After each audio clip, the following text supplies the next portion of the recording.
Hello there, my YouTube family, and welcome back for episode number 2 of my horror movie review.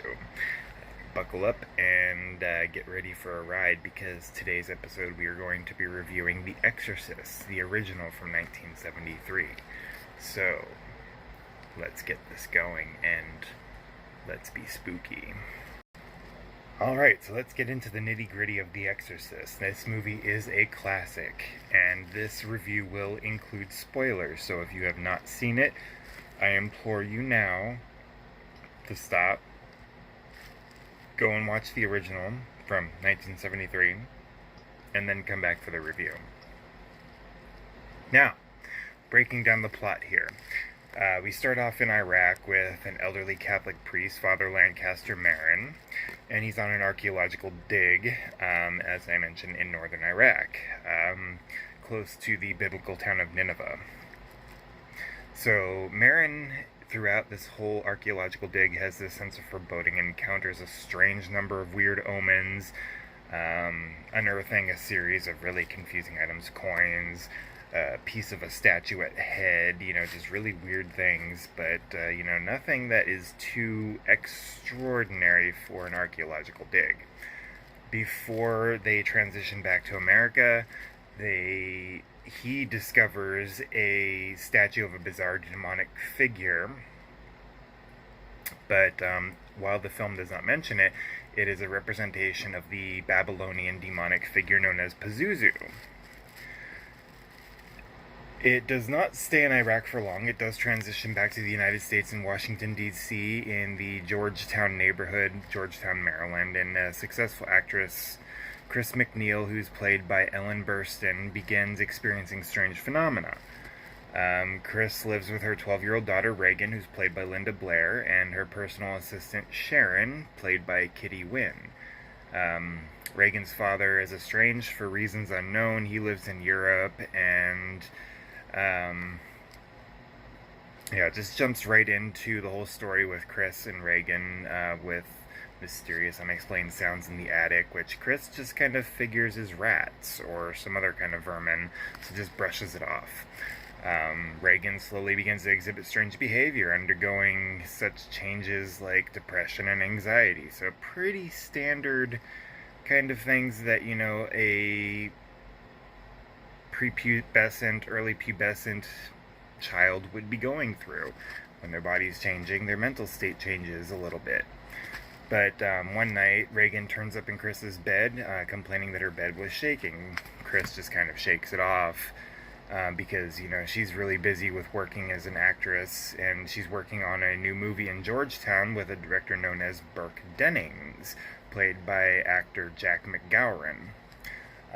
They happen to be having some kind of a weird affair thing, but it's not really explored too much in the film. It is the 70s, so, they don't really go too much into that because of the sake of decency. But, while Chris is in filming one day, she notices a young Catholic priest that's watching her that is Father Damien Karras, played by Jason Miller.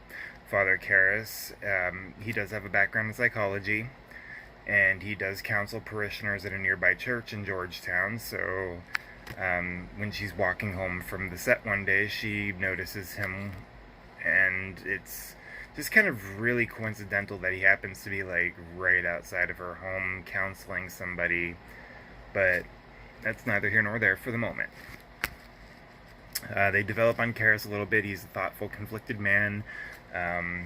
He does kind of have this internal conflict where he's losing faith, requests to be transferred to New York City where his mother lives because she's living by herself, very elderly, and starting to go through signs of dementia and the mental decline that comes with age. He just happens to come upon this whole idea of wanting to transfer to New York when he's visiting her one day, and he's just kind of reminded how lonely she is. She's by herself. His dad is long gone, so he feels like he needs to move to New York, which wouldn't be too far of a stretch. Returns back to the McNeil house with Chris and Reagan. The strange occurrences begin to increase. Chris sees a Ouija board and starts talking to Reagan about it, like, where'd this come from? And she's like, well, it came from, some strange place in this house. And she mentions Captain Howdy, the spirit that she's been talking to. And when Chris is like, well, let's play, and trying to be very playful about it, even though I'm white, but I'm not that white, I guess. But she goes to touch the planchette, and it just shoots away from her. So it's like, okay, that's kind of strange.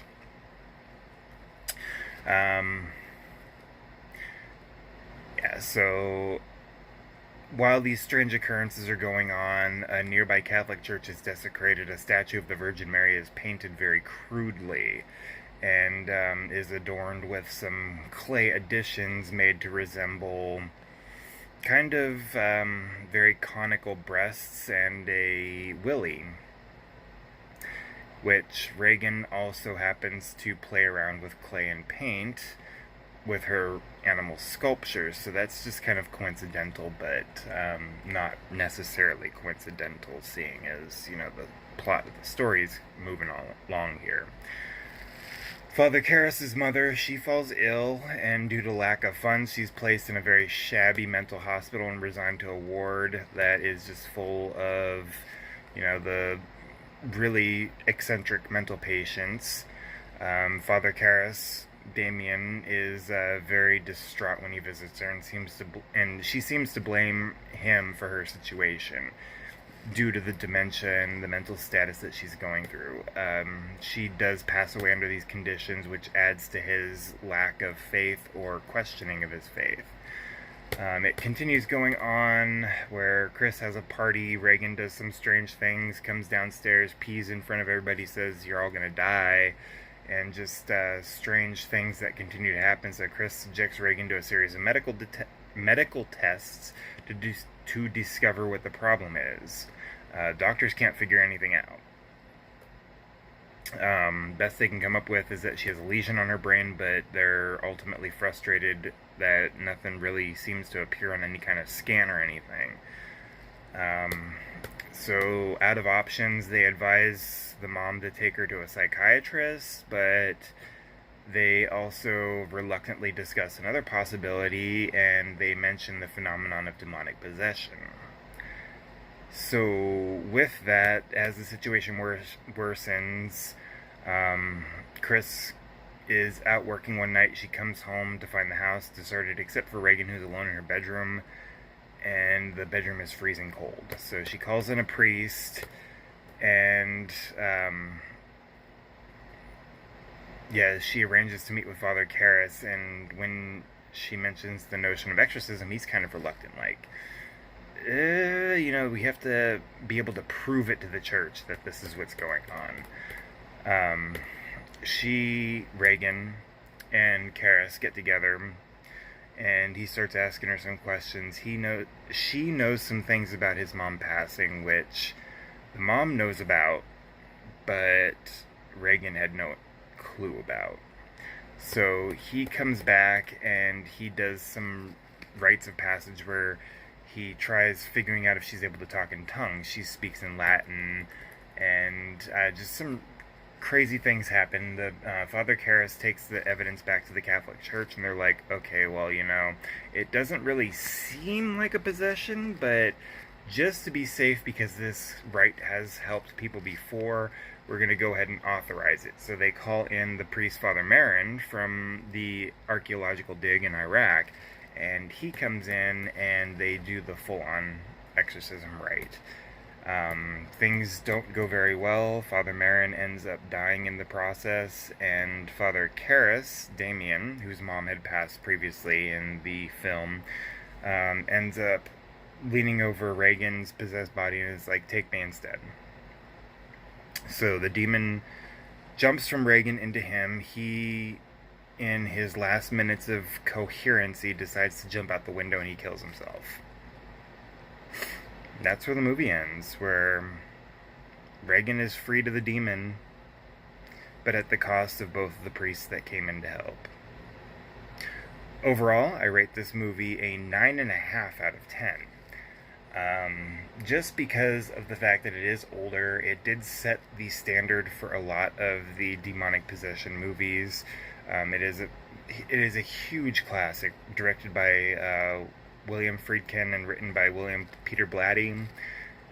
This really set the tone for a lot of movies that would come out in the future involving demonic exorcisms or demonic possessions. The only reason I rated a 9.5 out of 10 instead of a 10 out of 10 is just because of the fact that it is not perfect. It's almost impossible to get an exact 10 out of 10 rating from me, and there's only, in the history of all the movies that I've watched, one that gets a 10 out of 10, which is going to come later in the series. But how would you rate The Exorcist? I'm interested to know your thoughts, and thank you for tuning in for episode number 2 of Horror Movie Review, and I look forward to discussing more movies with you in the future. Have a spooky day.